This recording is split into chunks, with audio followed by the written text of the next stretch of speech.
the potential of our moment is to recognize the impotence of the tools and ways of seeing that we've used to try to dominate the world, dominate nature, dominate the body. And if we can admit that failure, then there's a possibility, of miracle level healing on this earth. Because actually, none of our problems, whether they are social, ecological, or physiological, are that difficult to solve. All of the real pandemics of our time, such as autoimmunity, allergies. I mean, if you dip into the world of alternative medicine, herbs and homeopathy and energy medicine and down the line, then pretty much every disease we're told is incurable is actually curable, and relatively cheaply. And I could say the same for land healing practices, regenerative agriculture, the restoration of rivers and estuaries and harbors. Like, it's not hard when we turn our attention to that and see our role in that healing as a matter of participation rather than domination. You ally yourself with the soil. You ally yourself with the ecosystem, with all of the species. You maybe bring in beavers to help restore water systems. And the same thing with the holistic approach to physical health. You don't see the body as a wayward machine. You understand that the body has a natural tendency toward wholeness. How do I support that? How do I align with that? How do I provide that extra little bit of missing information that's required for that to happen? So, yeah, so like I just want to inject that ray of hope into dark times, that as we step into a new story, a story of interbeing, of interconnection, of wholeness, of ecology, of relationality, then so much more becomes possible. Yeah. Charles, thank you. Maybe we can underline something you said about the body earlier, just given the context of this conference. I mean, as I understand your work, if we are objectifying the body, disconnected from the body, that enables the objectification and misuse of the ecology. A sense of separation from ecology is created from our own separation, and vice versa. Am I right. understanding that correctly as sort of like the core kind of because some people ask me like, hey, why are you getting ecology people on an embodiment conference? Why have you got a whole track about that? And I'm like, because it's super linked. Yeah.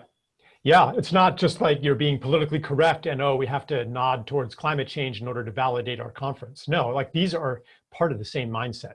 The abuse of nature and the abuse of the body, the seeing of nature as thing and the seeing of the body as thing. These are the same mindset. And as we do to the body, so we do to nature, and the other way around too. As we do to nature, so we do to the body. I wrote a book called Climate, A New Story, and I think this is where I went into this parallel that, you know, here we are pillaging nature, drawing down its vitality for not even a very good purpose. You know, it's not like the petroleum economy is producing more happiness. We're not happier for having these piles of plastic junk and exotic vacations flying around the world, and, you know, closets full of clothes, and you know, hour-and-a-half commutes and all that kind of stuff. Like, that's not, and, you know, 6,000 square foot houses that have become popular. Like, none of this actually makes people happy. You might, if you want to find really happy people, you know, go to a small village in Senegal, you know, or Peru or something like that, and find people who are so happy that you'll cry with recognition. and grief for what is possible. So you could, if it were actually making us blissfully happy, then maybe you could say, okay, the sacrifice of nature is worth it.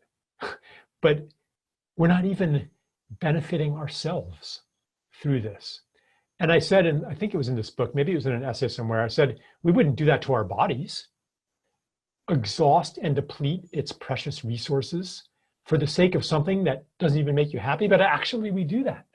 I mean, we, you know, speaking generally, and even I do that, exhausting myself for something that isn't even an expression of who I want to be in this world. Pulling on my adrenals, getting exhausted, and to what end? And so this is you know, adrenal fatigue is actually a powerful medicine because on a deeper level, this is not, you know, the body making a mistake. It's the body saying, I refuse to support you on a path that is not your soul's path. So it's actually a kind of health. And we might even see many diseases. I won't say every disease, but most diseases as a kind of an initiation, as either it's a moment of pause from life, where the process of coming inward, of withdrawing, of really looking at your life. Maybe we didn't have opportunities to do that in the crush of the busy modern lifestyle. And now you get sick, you get seriously ill, and you cannot escape the questions that have been trying to come in. Or it could be something that just keeps you honest, like adrenal fatigue, where you just don't have the energy to do things that are not aligned anymore. So ultimately, this is to see the body as an ally, as a guide, and not as an enemy of the spirit, or even as something distinct from the spirit. It's not that the body is the vehicle of spirit. It's that the body is the spirit made flesh. And so this is a reuniting of separated aspects of the self. And it mirrors, to just, you know, go back to the ecology point, it mirrors a reuniting of humans and nature, and of technology and ecology. This is where we're going.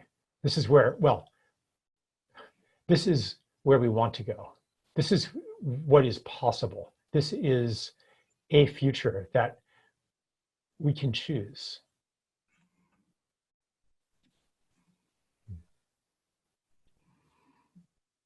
Thank you, Charles. It was actually a moment in the run-up to the conference where the staff were all getting really depleted, and we were all pushing it really hard. And I said, hang on a minute. This is, we're treating ourselves as inhuman to make an embodiment conference. This is crazy. And just kind of put the brakes on a little bit and said, take a day off to people. What do you need? Let's get some more people in. Let's help out. Let's get a dog for the office. You know, just a bunch of stuff, bunch of human stuff. It was recognition that it wouldn't make sense to do an embodiment conference in an inhuman way. And I think we've been less than perfect in that front, but it's definitely on our radar. Mm-hmm. Yeah.